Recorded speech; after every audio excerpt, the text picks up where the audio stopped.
Not bad, right? Yeah, I'm going places. Yes, I am. What is going on, everybody? Jeremy here, exploring with the Nug. How's everybody doing? Hope you guys had an amazing week. Friday, depending on what time it is, wherever you're at. It's the end of the day for me. I'm just going to do this live. Been looking forward to it all day. And this is going to be what you call, I don't know what you're going to call this live stream because I have what I have is more, or well, you know what? I don't want to say more of the same because it's all kinds of different stuff, but we're gonna dive a little bit down that rabbit hole again. You know, the big conspiracy thing, gonna spread some misinformation, stuff like that. Not really. But what I got for you is a whole bunch more videos from people on the ground. And I know what you guys are thinking already. Man, this has nothing to do with missing people. Why do you keep talking about North Carolina? The reason for that is ultimately it kind of does revolve around the missing. And it's killing me. I'm trying to figure out what is going on. And it all wraps around all these conspiracy theories you've been hearing about, like, I mean, for starters, the biggest thing that's been killing me is the numbers of the missing people. Like, if you're watching the news during the day, during the evening, and stuff, they always come on and they give you the same old the same old story about I think 92 confirmed missing still. You know, I think that's the number they're sticking with, but if you're not watching TV and you're on the internet listening to people who are posting videos who actually live there, nonprofits, volunteers, actual people who have lost everything, they're the ones posting these videos. I've been listening to them a whole lot more. And I'm not calling Fox News or CNN or whoever else you watch lying, but I'm sure there's a reason why they're not saying what I'm thinking, and I wish I knew what that was. It's got to be some kind of red tape. We're not allowed to talk about stuff unless it's confirmed with some kind of agency or something stupid like that. Heaven forbid a little bit of journalism is done and they just speak from what they've figured out themselves. You know, the good old days of journalism. Not like now when everything just seems like it's for a reason. Like, nobody does journalism anymore. I don't know. It's weird. That's why we have the internet, so we can watch all these weird shows like mine, and we can figure out what's going on in the world without ever having to worry about being censored. Depending on what platform you're on, of course, because we all know these platforms, how they like to silence certain people from saying certain things because they don't want you influenced by us free thinking folk, if that makes sense. But we're not going political. We're not going political. We all know that. So what do I have in store for you guys today? Well, I have found a few videos, and it kind of, what I was doing was I was diving down the rabbit hole. I was looking at all these videos and stuff, and then I come across this lady, and she's a journalist from Steel News or something like that. But essentially, she's an independent, what do they call it? Independent journalist, right? And I guess the word is, there is this huge compound that has opened up about 15 miles outside of Asheville, and it's like something you see in a movie, right? And it has private armed security guards, the kind of security guards that you see on the movies, big bushy beards, wearing Oakleys. You know, they look like they're all probably ex-military. You know, they're armed to the teeth, and I was kind of confused on that little part on why that's necessary if you're on a humanitarian mission, right? Because obviously we're talking about 500 miles of complete devastation in multiple cities and states, counties, all that stuff. What is the purpose of this highly guarded, fenced-in compound? I don't know. I'm going to show you some pictures of it. We're going to dive into that a little bit, and I got just more horror stories. We got a gentleman who posted a video 19 days after the storm, and he is concerned mainstream media has already moved on. So he took a drive down the street to show everybody what it still looks like, and I believe he is from, how do you pronounce it? Swannanoa or something like that? Swannanoa. I think that's the right word. I've been seeing that in the news a few times, but very briefly, right? They're not, I don't know. And then I got another story from a lady who actually has been, she's part of an organization that delivers supplies, and she's talking about how the numbers that the media is telling us is not true, because she has personally been handing out body bags, and the number of body bags she's been handing out far exceeds the numbers that they're telling you on the TV.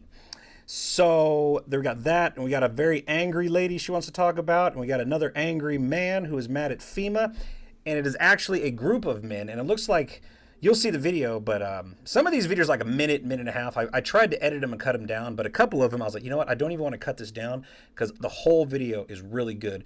And essentially the whole reason I want to show you guys this video is, one, so you guys can see it, and two, so the world can see these videos, because I'm sure these people who are on the ground making videos and stuff, they don't have a big following.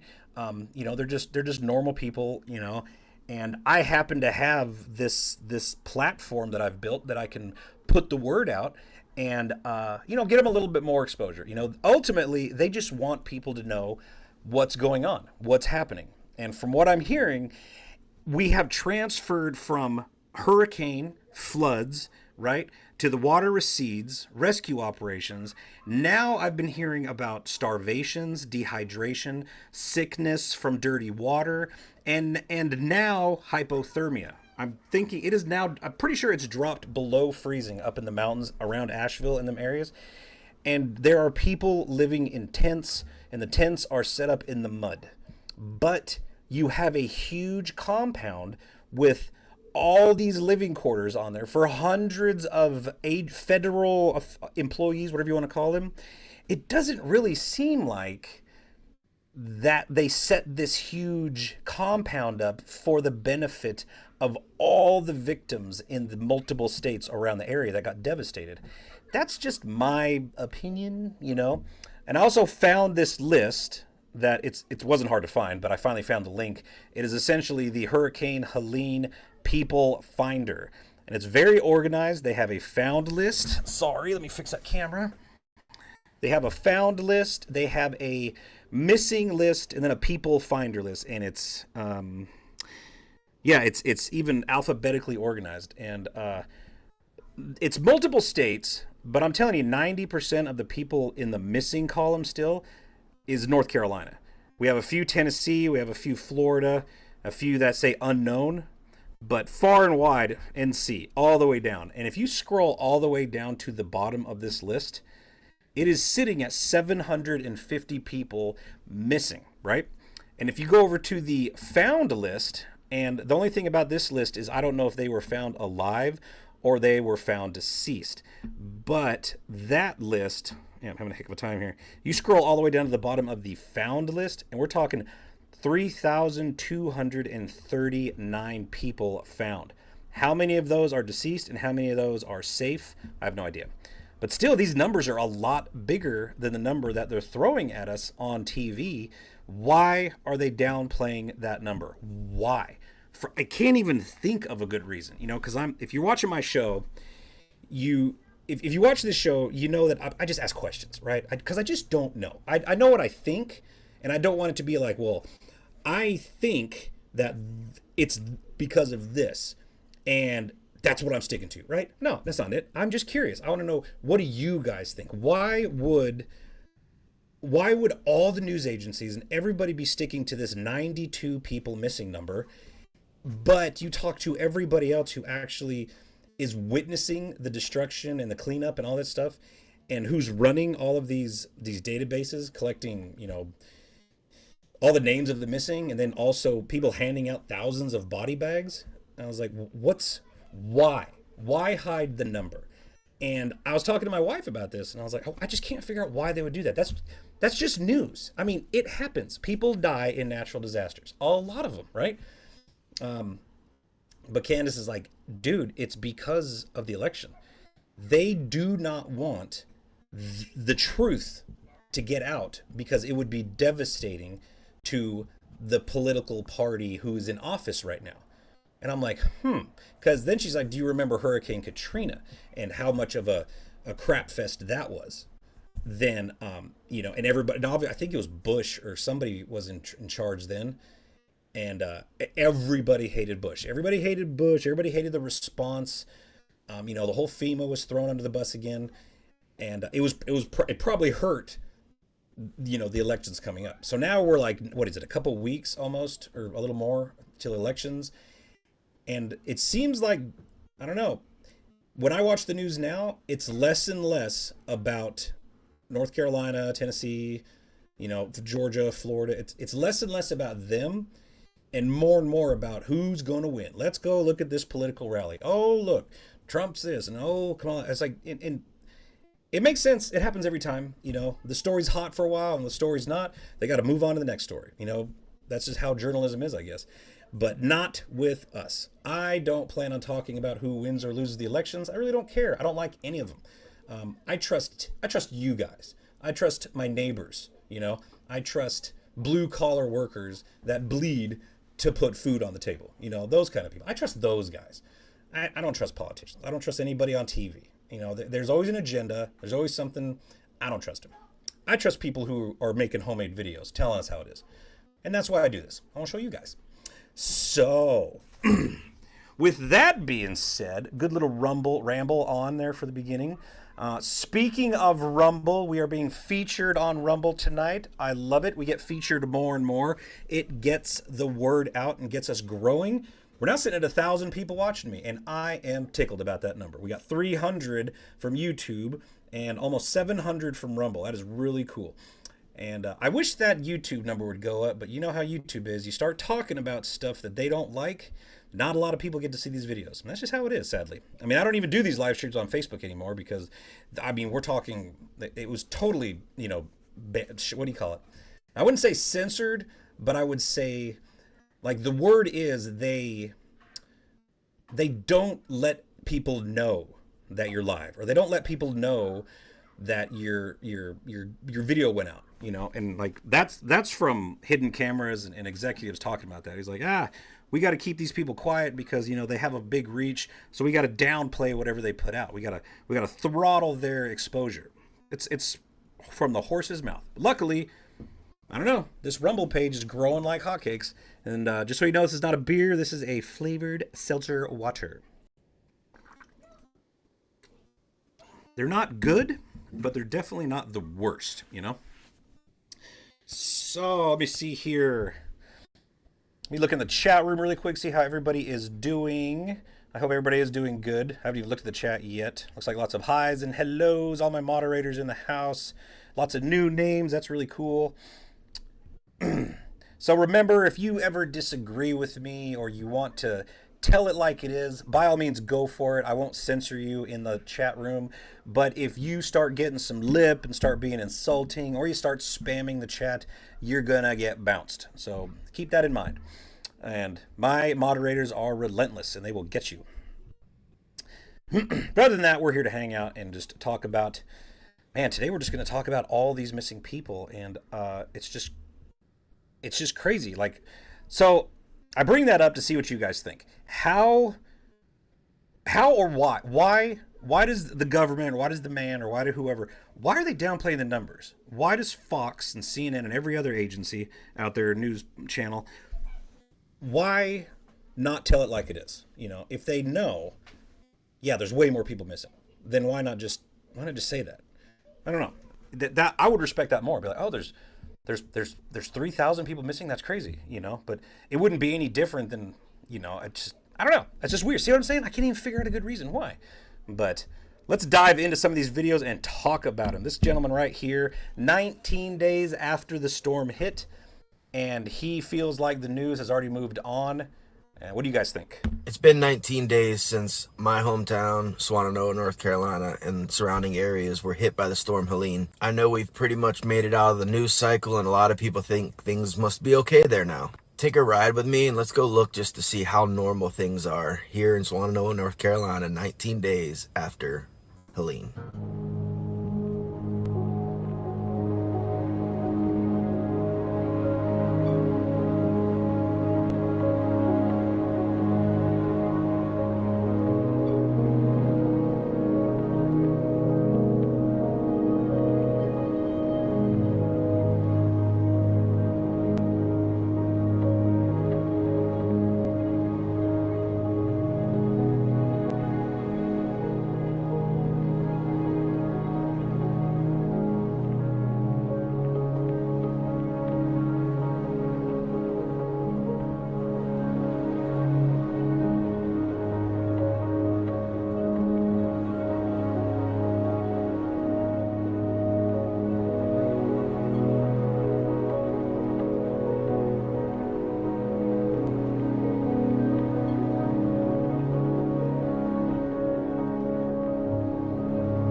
looks like a friggin' war zone, doesn't it? That is, and it still blows my mind. I mean, we're talking like we're going into the third week.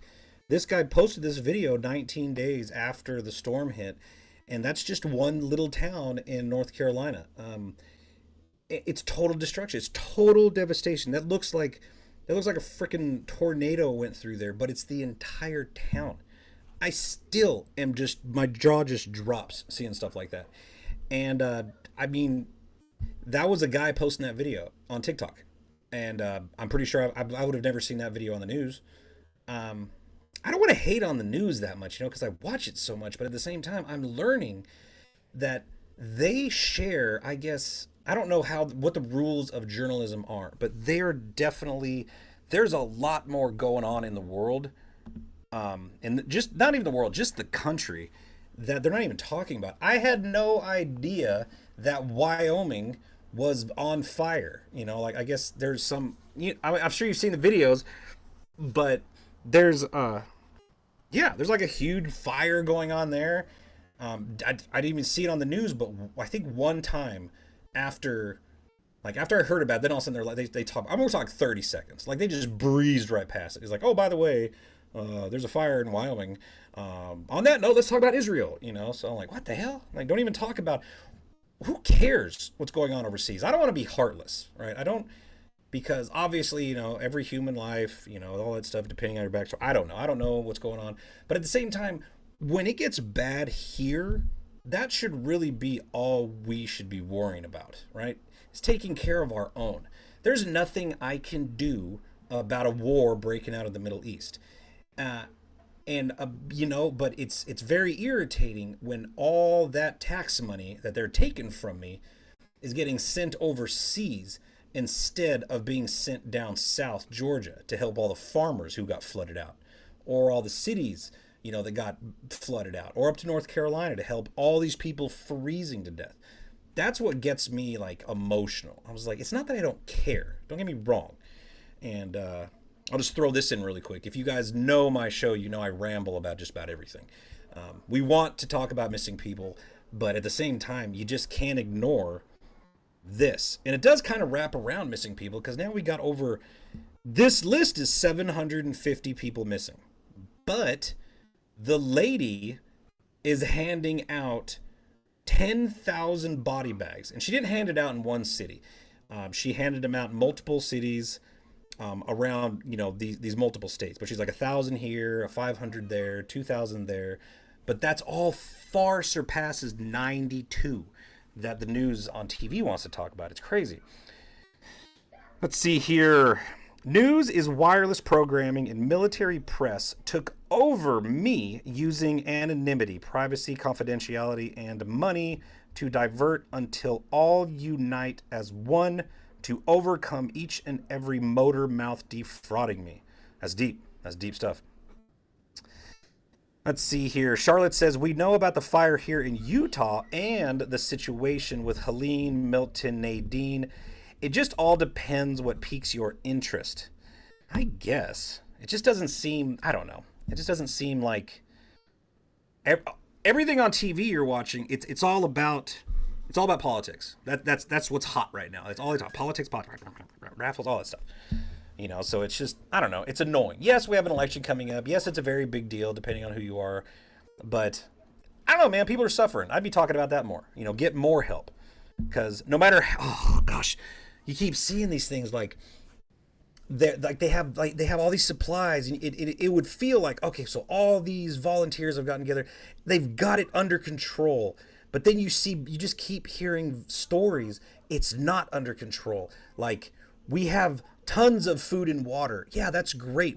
People are fed and they're getting water, but they're freezing to death because nobody has blankets, generators, diesel fuel, all this stuff. I've been hearing all of this. I'm not just making this stuff up.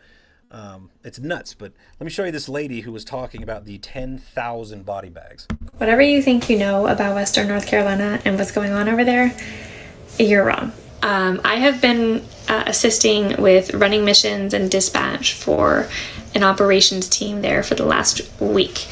And last week I was assisting running those missions in Ashe County. I've been in Swannanoa this week, and we've been running 70 missions a day, getting help to these people that are not being helped right now.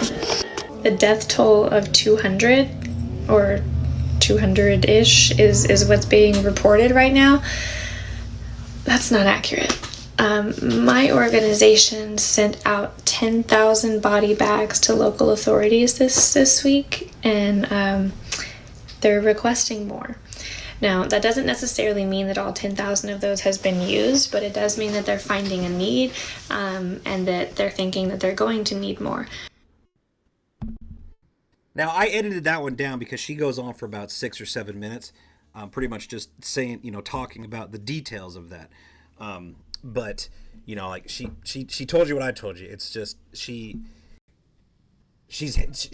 supplying, and I know she looks like she's 13. She's not. She's with an organization. But yeah, that's a lot of body bags. Somebody told me in the chat not too long ago also that let's say they find, this is going to be crude, but let's say they find parts or pieces of somebody, right? They use a body bag, a separate body bag for each part that they find. And that does make sense, I guess, because you don't want to just start scooping up parts of somebody or multiple people into one bag. So, but that's gosh, that's scarring. I couldn't imagine that, like, you're walking around, but like it's wild. So my big thing is, why downplay the numbers? So let's see here. The news has to keep it G-rated for all audiences. America is a mixed bag of being able to handle it and not, to avoid mass outbreak of bad behavior. It's frustrating, but you understand this being. Yeah. I mean, I get it, but at the same time, I mean, it is the news. I mean, it's not like, I wouldn't expect like a bunch of children to be sitting down and watching the news. I mean, that's boring. It's there's nothing fun about watching the news. It's adult stuff, So I mean, I wouldn't say G-rated. I mean, you could step it up, get a little PG in there, but I don't know. It's like this show. I wouldn't expect children to be watching this live stream. I'm trying to watch my bad words and stuff, but this isn't like my live streams. At least they're not for kids. We're talking about stuff that us adults, want to talk about. So why would the news do that? I don't know. After someone dies, all sorts of people come around and offer support and help. Call me after a short time. There's no one there. You're left to deal on your own. That's what a lot of people I've been hearing are afraid of, is they're getting tons of help right now, right? It's like, but they're saying it's gonna fade. People will leave, and then the people who stuck behind are gonna start suffering more. It's gonna get cold up in the mountains, right? It was below freezing, I think, last night. It ain't even winter yet, right? It's gonna get cold, and there's people living in tents. So people are gonna, like, if they can't leave, they have nowhere to go. What are they to do? And it breaks my heart, to say the least. And I was talking to Candace today. Let's dive down a rabbit hole. I was trying to think, because I have an entrepreneurial mind, if that makes sense. I was like, how cool would it be to have like semi-truck trailers or even box trucks that were modified to have sleeping pods, right? You see these things in like Japan airports, these little, you could rent a pod, and essentially it's just a bed and you just slide into it and take a nap, and you rent it. What if there's like a semi truck that had these right in it? And then I dove down and I found out there are a couple companies that have these, but they didn't have what I was thinking, because the ones they had were like an entire semi truck trailer had 12 rooms with like bunk beds in each room. That's great, but I was thinking emergency shelters, right? So you would like modify, let's say you modify a big box truck, a big moving truck in the back, and you added like let's say, I don't know, as many pods as you can get. So essentially you would have yourself a twin bed, lights, it would be heated or AC, you'd have a way to plug in your phone. Essentially it's a place to rest, a place to sleep, and it would be warm. And I was like, man, how cool would it be if there was like a nonprofit out there that literally that's what they did, was supplied emergency shelter for people who don't have anywhere to go, right? And gosh, I couldn't imagine how much I would set it up. And I know you guys are probably going to be like, oh, I know who you're talking about. This nonprofit does it.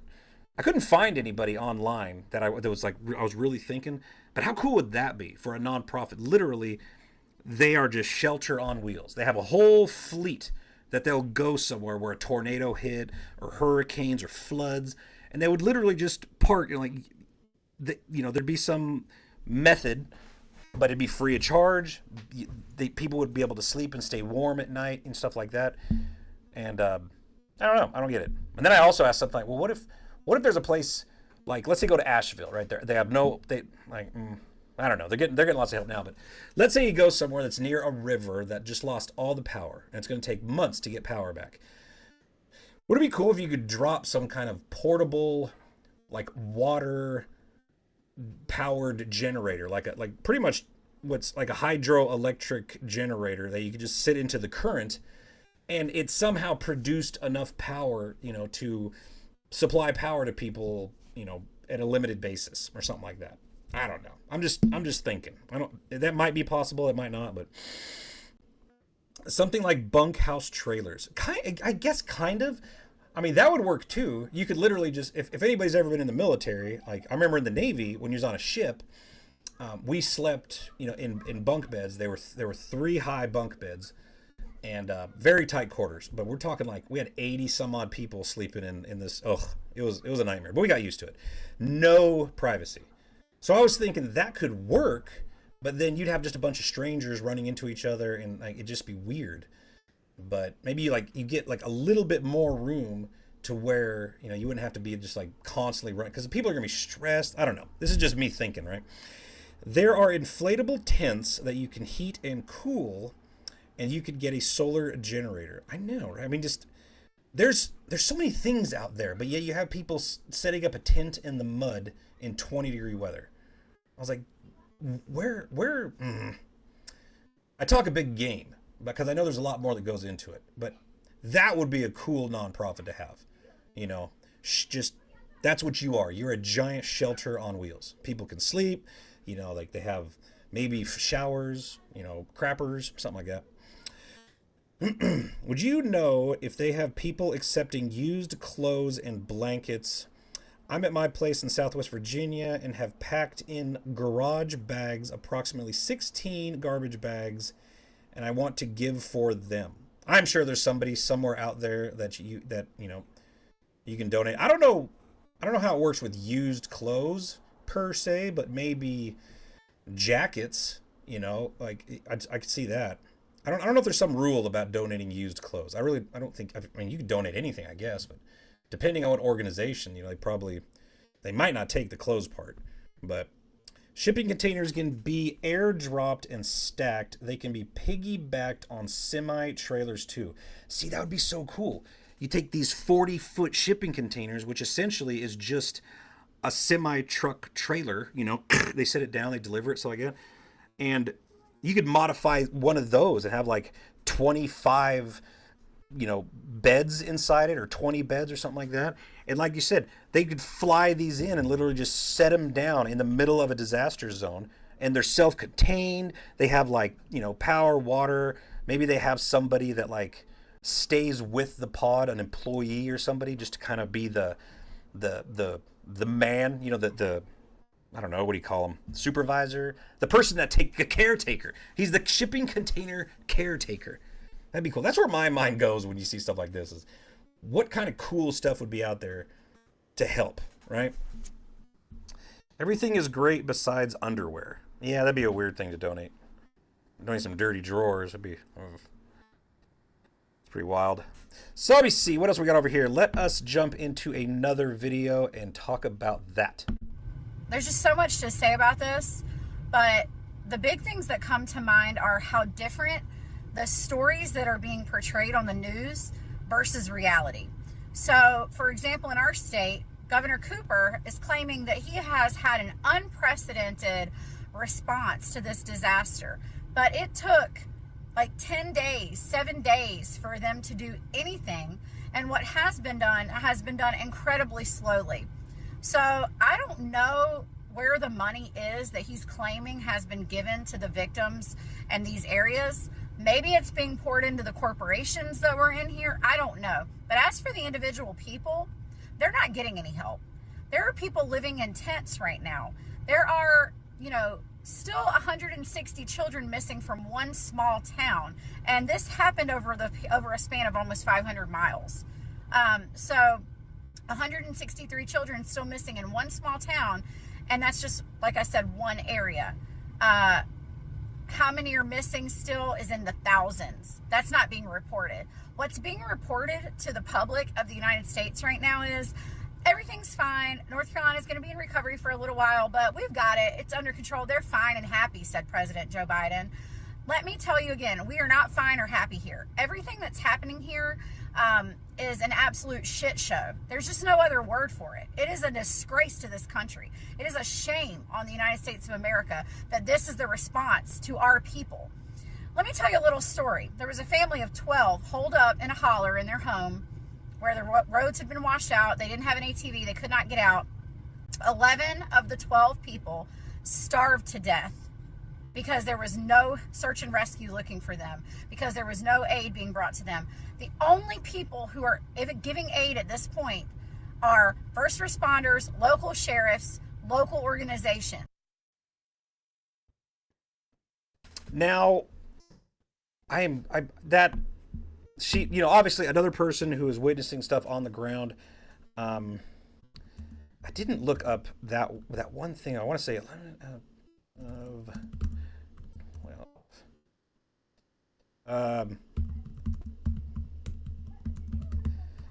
She's talking about 11 people starved to death. I wanted to see, because that had to have hit the news somewhere, and it looks like, 3 days ago. Let's look at this. It looks like a local Fox channel, Fox Channel 8 or something like that. The story here, the title is, After 11 Loved Ones Die in West North Carolina Flooding, Family Cherishes the Recent Memories. Jeez, that's crazy. So I'm trying to scroll down and see, 13 were killed in the flooding and landslide that resulted, including 11 members of the Craig family. The Craigs have owned a stretch of land near Guerin Creek Fire Department Station for 80 years. The storm leveled the peaceful mountain neighborhood, leaving behind mangled cars and a few traces of where houses used to be.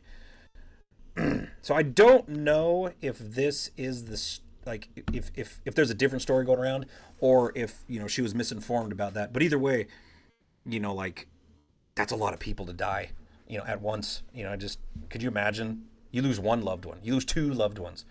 You just lost a whole bloodline, right?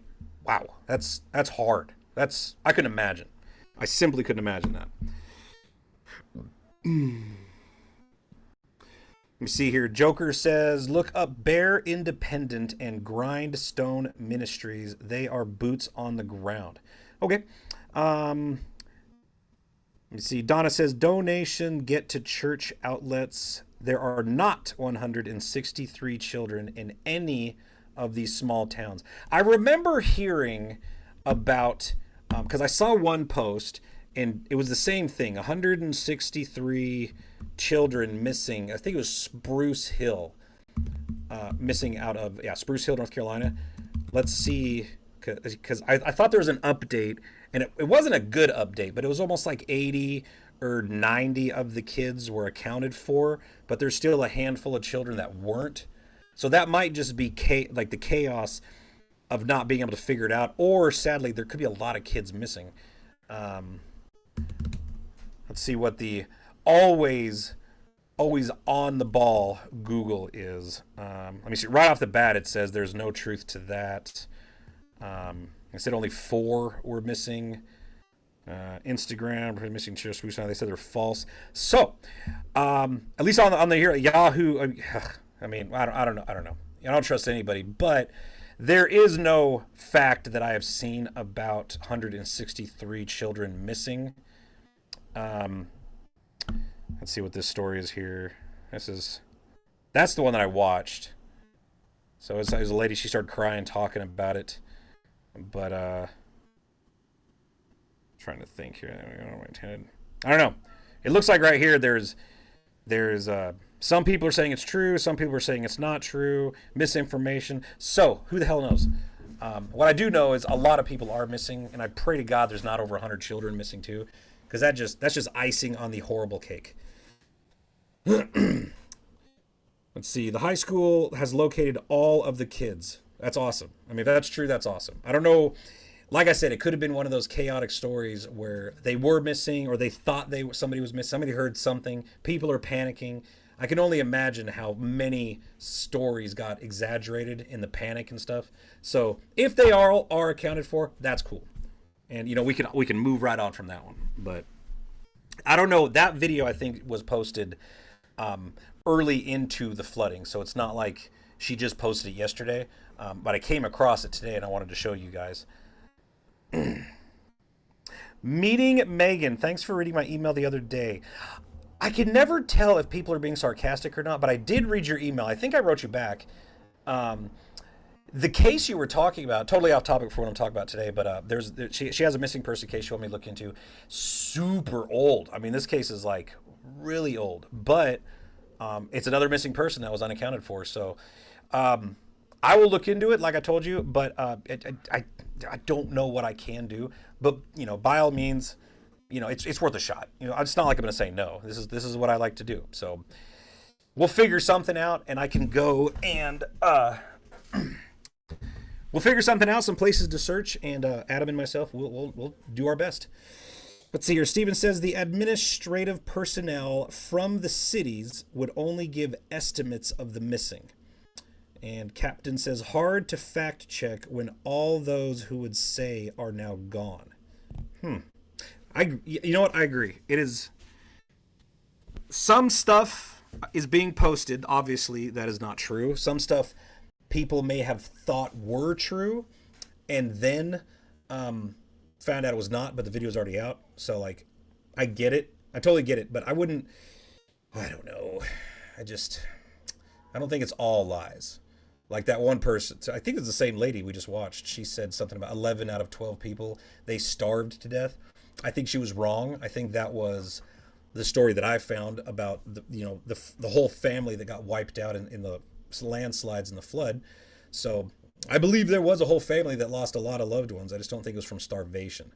But what I have heard, no confirmation on this, but just stuff I've been seeing, is people are now starting to and it's hard to believe. It really depends on where you're at, I guess. But people are starting to starve to death, getting sick from dirty water or something like that, and hypothermia. They said I seen one of these videos where a lady was crying, talking about how two people died, it was yesterday or day before, from hypothermia, and that she's just pretty much begging for help, and it sucks. Where in North Carolina is she? You cannot equate the needed recover in the mountains versus coastal recovery.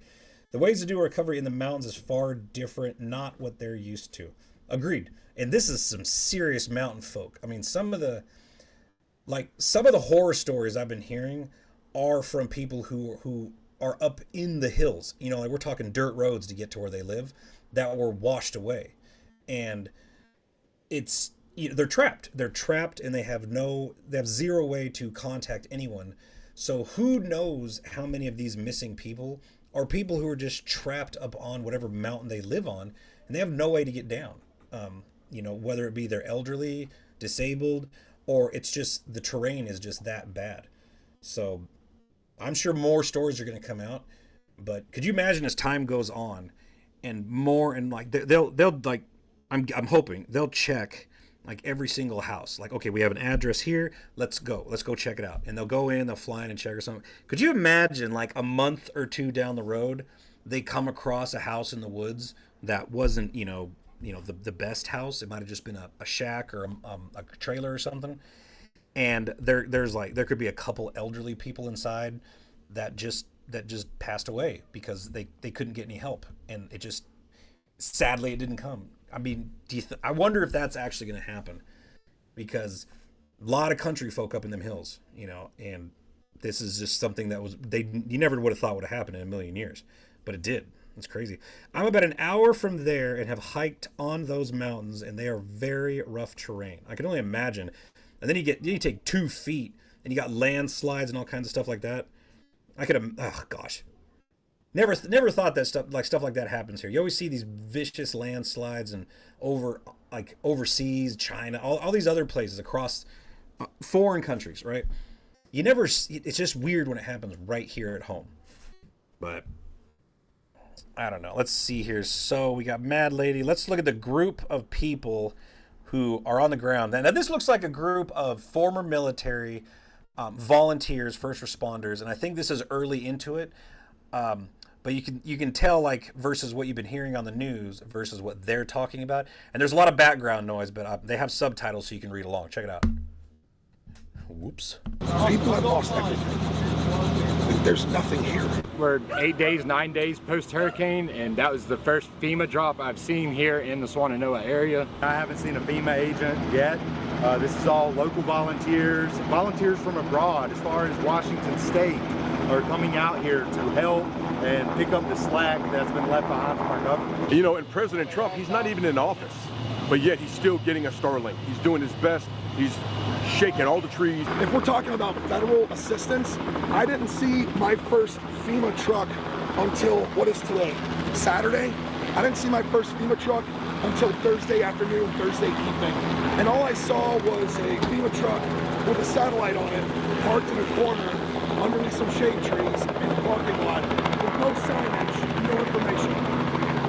I don't know why they're there. The word from the people that we talk to, and they say, when we say, who else has been here, can we help, maybe we can work together, they're like, you're the first ones, or the only other people that have helped us is another private, citizens that are just basically our neighbors or our friends trying to help us. They hadn't seen anyone from the federal government yet. When our vice president talks on the TV about $750 for FEMA, yeah, that's not good. The only information that I've gotten about FEMA actions on the ground has been an attempt to sort of stop some of the volunteer efforts, especially, there's a medical support trailer that's here by volunteers. They have doctors and registered nurses. They're all licensed doctors and registered nurses.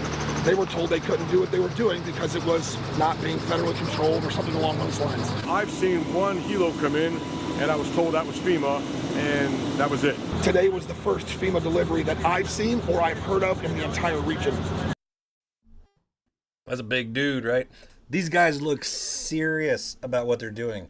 Those are the kind of guys that I want helping me. Just saying. They look motivated, and they're here to help. But, so that was 9 days after the hurricane hit. And that's the kind of reactions we were getting from them. I just wanted to share that with you, to be honest with you. I got nothing. I got nothing on that. That just seems like it's really cool to see that, because you could tell there's got to be some military training in there. They definitely got experience. And then to hear the stories like, well, it seems like a power trip when you got other agencies coming in and saying, we're going to take over because we're better than you or something like that. It's not federally controlled. That's all that red tape government crap that I get it that you're trying to have some kind of order, but if something's working, don't mess with it. If there's a group of people that got something going on, don't come in and try to regulate. Let them be. If it's a catastrophe and there's people running around, running into each other and stuff's catching on fire and nobody's getting helped, right? I get it. Take over, help out. But I mean, stay out of the way if it's working. If it's organized and these guys have something going on, just leave them alone. Like, obviously, we are not needed here, so we'll go somewhere else and help. That would make sense to me. That's just me. Let me see here. Starlink is not donating any Starlinks. They are $400. The first month is free. Like usual, pay after that. I heard... Oh, man, I wonder if I can look this up. Because I heard something like they're handing them out for free, but obviously you have a monthly subscription. But wasn't Starlink waiving fees for the rest of the year? Maybe, I'm not sure. It says here SpaceX makes Starlink internet service free for people hit by Hurricane Helene and Milton. So it says, let me see, space.com posted this October 15th, 3 days ago. And it says they're offering free access to its Starlink broadband services for the rest of 2024 in areas affected by the hurricane. And I don't know if you guys have seen it. There's a map out there that SpaceX, or not SpaceX, but Starlink put out. It's kind of like, it's this wide path that comes up through most of Florida into Georgia, South Carolina, North Carolina area. You know, it's like this wave that goes up. And it's kind of like, if you're in that area, your fees are waived for the rest of the year. That's what I heard. I haven't heard any horror stories about Starlink. I have one myself. Used it for a while. I've noticed the biggest problem with those things is you need adequate, like, I could not use it here unless I could get the satellite dish above the tree line, because any trees, it messes it up. You know, it doesn't work as good. But if you're out in the middle of a field, like if you're in the prairies, like out in, you know, the Midwest, it works great. Like, it's fast and great. But any trees anywhere near you, and it messes it up. It's very finicky. At least when I was using it. Maybe they got it better since, maybe more satellites up in the air. I have no idea. Let me see here.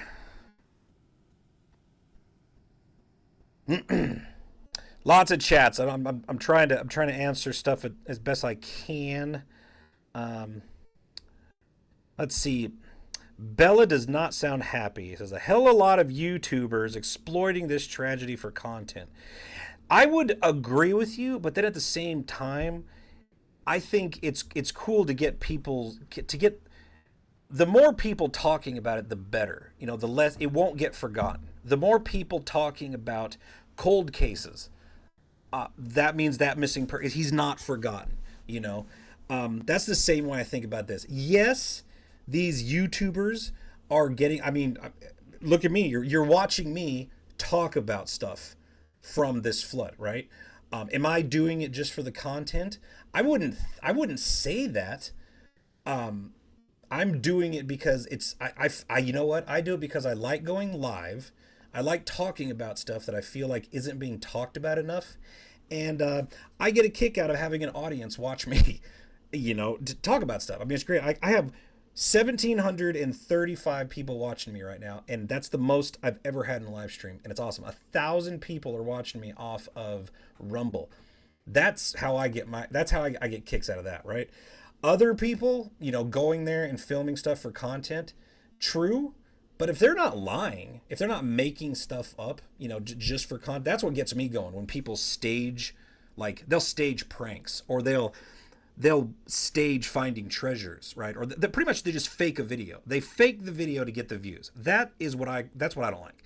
So if there are content creators or YouTubers, as you say, going to these, you know, cities that have been decimated, and they're like making up lies, or they're giggling and having fun, or they're not taking it serious, I'm totally on your side. But if they're literally going there to just show the public what happened, what's going on, you know, I don't see a problem with it. Even if they are doing it just for content, I don't see a problem with that. The more people that get to see what really is happening, what's going on, the more people know that there's still help that needs to be done, right? When people stop talking about it, that's when people forget, right? And that's when the people who need help start getting forgot about, right? And that's why when I watch the news and all I hear about is Trump or Kamala or Biden or all this dumb shit, you know, with politics, I'm like, they're gonna be fine, right? No matter who becomes the next president, they're okay, right? They're rich. They don't have a clue what it's like to live amongst normal humans, right? I don't care what they tell you. So that's one thing I don't care about. I care about the people who are suffering and nobody knows. So that's why these content creators, if they're going out there filming with their phones and stuff, let them. It's not a big deal, you know? But there is a fine line. I feel you on that.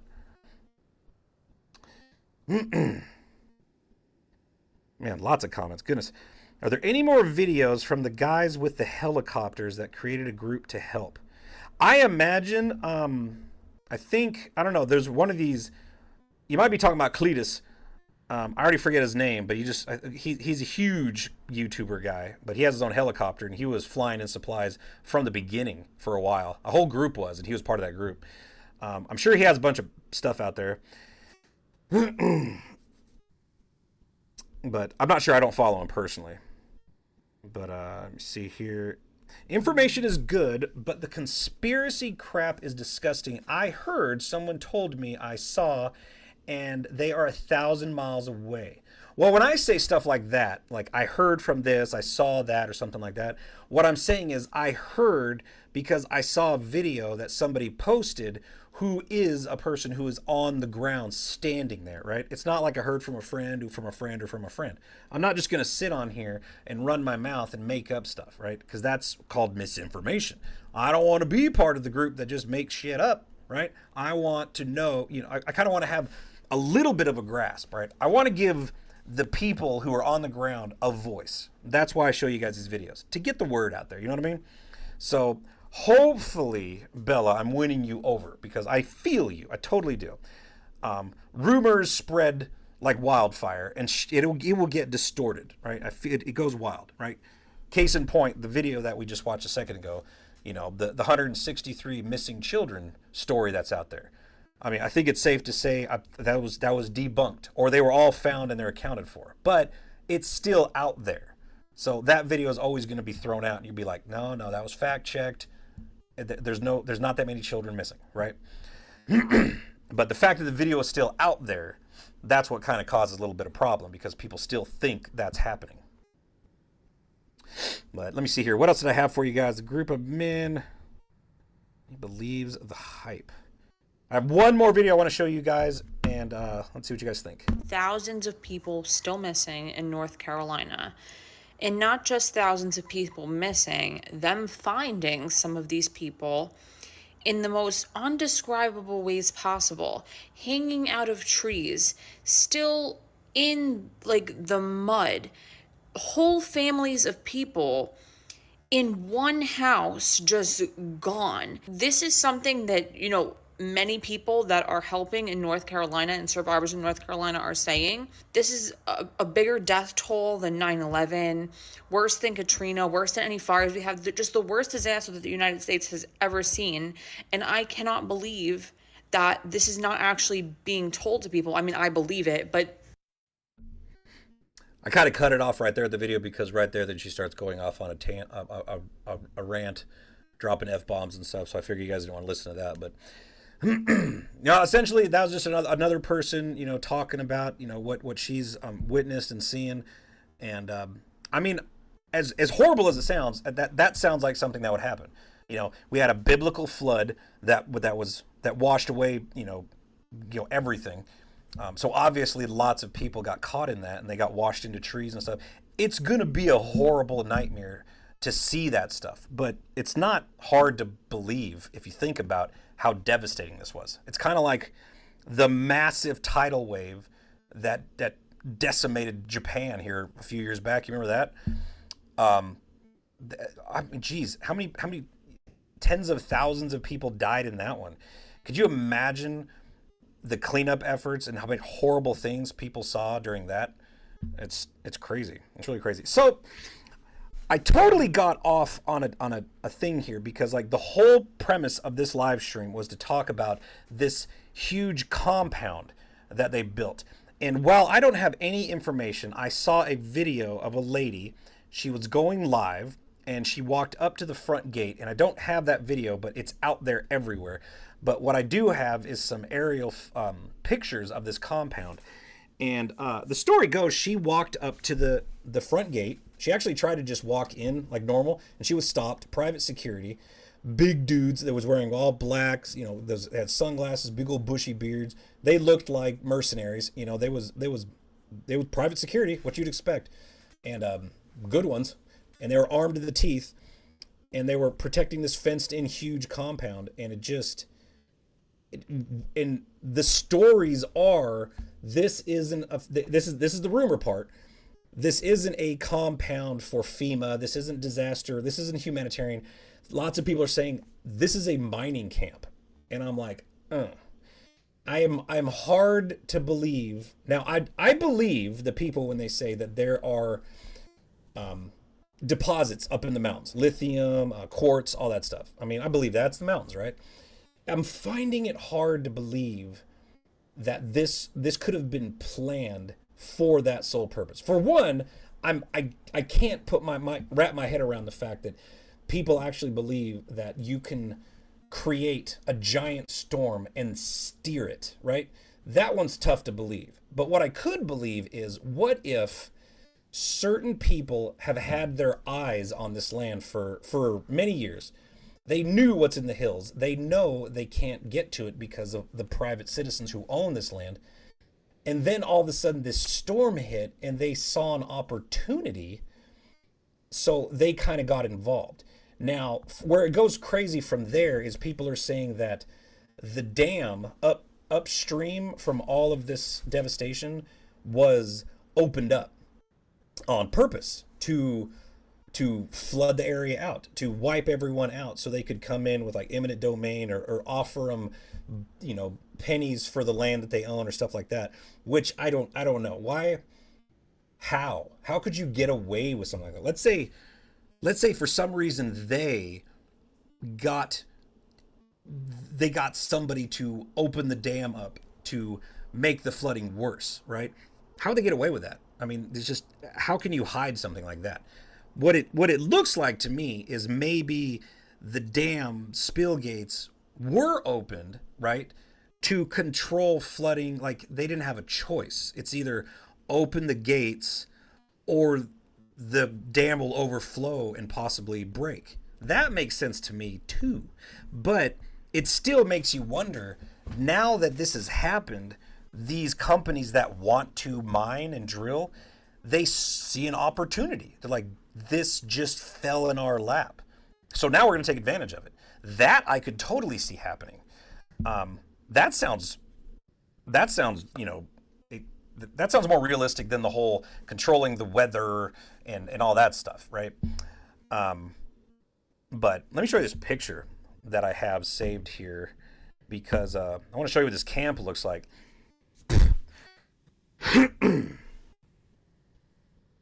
I don't know. You get weird messages on your phone sometimes. It's kind of weird. But, so, let me see. I posted, like, what do you call it? Retweet or whatever. But that's pretty much the only way I could save this picture. But let me share my screen with you really quick. Show you what I'm looking at. This is the camp, right? And this lady, can you see my mouse? Yeah, you can see my mouse. My little arrow here by the road. She walked up this road, right? And she went right here, and there was like 5 or 6 armed guards right there, and they stopped her. They wouldn't answer any questions. You could tell they're like, we ain't gonna tell you anything. They called their supervisors in, and some guys came out and talked up a big game. They was very nice, actually. They didn't run her off. They didn't say mind your business. But at the same time, she was standing there. You know, they kind of just told her what she, you know, they thought would get her to run off. But then go over here. Look at these things. These are tornado shelters. And let me see, 1, 2, 3, I don't know, 4, 5, 6, 7, 8, 9, 10, something like that. There's a whole bunch of them right here, tornado shelters. So, and I'm like, I asked my wife, I was like, why would you need tornado shelters? It's not even winter yet. There's no threat. It's not tornado season, so to speak. There's not going to be any storms for the winter causing tornadoes. So I'm like, well, that makes me think they're setting up shop for the long haul, right? Now, granted, it's going to cost, or it's going to take a long time to clean this stuff up, right? But how long? I mean, they're set up for the long haul, right? So like, you go over here, I'm pretty sure these are all living quarters of some sort. You know, we got mess halls and stuff like that. Look at all these generators down here powering all this stuff.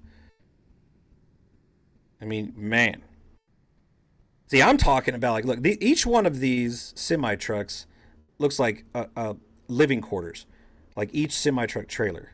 How cool would that be if they set something up like this for the towns, right?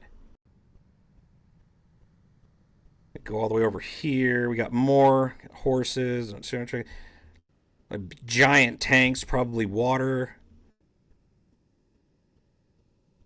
That's pretty wild. Like, I haven't zoomed in and looked at this, but did you notice the flooring too?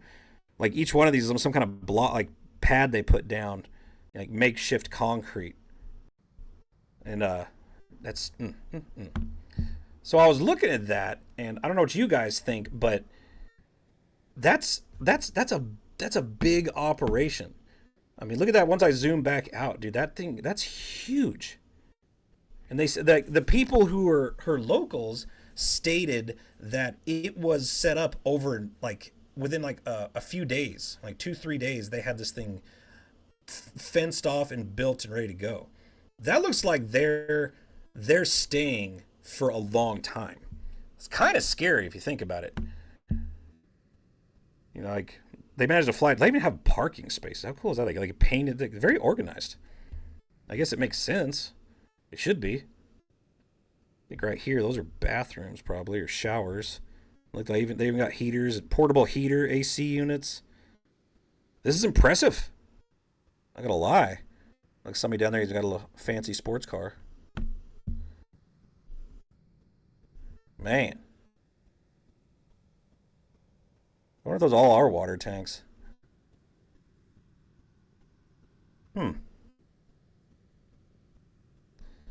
That's wild. That's pretty wild stuff right there. So my question is, now I have been looking at the chat, so you guys might have already answered this, but all those resources right there that they managed to bring in a matter of days, it's for themselves, right? Do you think they set up any stuff like this for any of the people in the towns that, you know, that are freezing right now? I haven't heard, but they are dug in for the long haul. The white tents are labs, as they are clean rooms, very typical. A FEMA camp, schm. I wonder, like, because this looks like they dug it out, and like there's grass growing on the hill there too. So I wonder if this was like partially built, and then they brought in everything else. It seems like this was planned. Like there's more to this than just, oh, we threw this together as a home base for FEMA, you know. And I think they said this was 15 miles outside of Asheville. I am really curious about that. Really curious what's that about. Let me go through the comments here really quick, see what you guys thought. That's very organized. All the tents, the parking areas, the trailers. This is live. The woman visiting the FEMA camp is Ann Vandersteel. Yeah, that's the video I saw. She was live on her phone. She walked up to the front gate. You know, the very PC comments that they were sharing with her. Everybody was nice. They were very nice, but like they wasn't, you know, she didn't get any answers. She's like, oh, what are you guys doing here? What is this? And they're like, oh, well, you know, we're here, you know, as part of a humanitarian FEMA response unit rapid, you know, just typical PC crap that he probably had memorized that they told him to say when anybody walks up with a camera. I'm not buying it. I don't live there. I don't know. One person looking at this seems like a lot of planning and effort and organization went into this. This doesn't seem like something they would set up for a natural disaster. Of course, a natural disaster of this proportion doesn't happen that much, but seems like there's something else going on. I will be the conspiracy nut on this one. I'm kind of curious how this is going to play out. If it is a big conspiracy and there's like a deep dark secret that they're hiding, they can't hide it for very long. You know, they're flying drones. This, you know, that the person who got this drone shot, it was, you know, civilian. So like they're not hiding it, but how long, if this is a deep dark secret, how long is it going to take? Bottom line. That's what I'm kind of curious about. Yeah, as they drop another 400 million overseas. It's hard not to get mad about that. I mean, honestly, you see Americans suffering, and and all the money that would help rebuild is just getting dumped into a war that, I mean, I don't get personally. I mean, preparing for civil unrest and eventually martial law. I pray that doesn't happen, but if it does, man, I'm not going to say I'm not rooting for the locals, because they're the ones who are getting pushed out of their land, right? If this all becomes something a whole lot bigger than just a natural disaster, things are going to go bad for a lot of people, on both sides. You can't push around people like this. You can't just drive them out of their homes, right? If that's what's actually going to happen, people will fight. I mean, this isn't, from what I've seen, I mean, this is North America. This is the United States. People are crazy in this country, and they do not like getting pushed around. I don't know if you've noticed this, depending on what state you live in, but compared, I don't know. I see a lot of people who have nothing left to lose, and I don't know, just piss them off just a little bit more, and I'm pretty sure you're going to find out what it's really like to get your ass kicked by a mountain man. You know what I mean? Let's see. Sarge Marine, I have given you all the answers. What are you going to do with it? I might have missed what you're going for there, Sarge. Those 3 clubs support the Bill Gates Foundation. Keep going here. Patriot T. Permit for filed 3 days before the storm to go after the lithium. Guess who gets to sign those permits? Man, it's hard not to think there's something crazy going on, to be honest with you. Asheville should not have had the storms that they had. No tornadoes, no nothing. There's patents for weather modification. Man, I mean, that's a tough one. Weather control's a tough one. Oh gosh. Almost knocked over the table trying to turn the camera back on. But man, what can I say? This is crazy. I mean, I guarantee you, if it goes any more south than it is now, you know what? I'll be on live and I'll talk to you guys about it. But other than that, I don't know what else I could tell you. But what I'm gonna do is I'm gonna keep my ears peeled.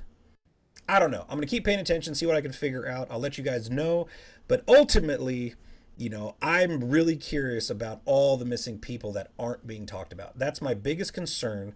Obviously, all this other stuff is very concerning too. But when it comes to, literal human beings missing in that amount of, I want to get involved so bad. I mean, I'm biting at the bit to get involved in searching these lakes for missing people. And it's going to happen here sooner or later. We're still waiting on word from people from Lake Lure. It's still a huge mess that they got to clean up. But once they clean all that up, we can get boats in the water and start scanning it, see what we can find underwater. And I'm almost guaranteed we're going to find a lot more than we bargained for that has sunk, right? So stay tuned for that. Other than that, I appreciate you guys hanging out with me for this live stream. We had a very big audience. We got 1,700 people watching right now. Super cool. I'm glad you guys liked it. If you do and you want to see more, make sure you like and subscribe. And if you guys did not know, we are an official non-profit 501c3, rapidcc.org. If you'd like to go over and donate, you can donate $5-10. Ultimately, that's what's keeping us on the road, is you guys. Gas is horrible, and that's our biggest concern, but luckily you guys keep us on the road. Thank you for that. And also go visit my locals page, Nug Nation. If you're on Rumble right now, go click that red button, Nug Nation.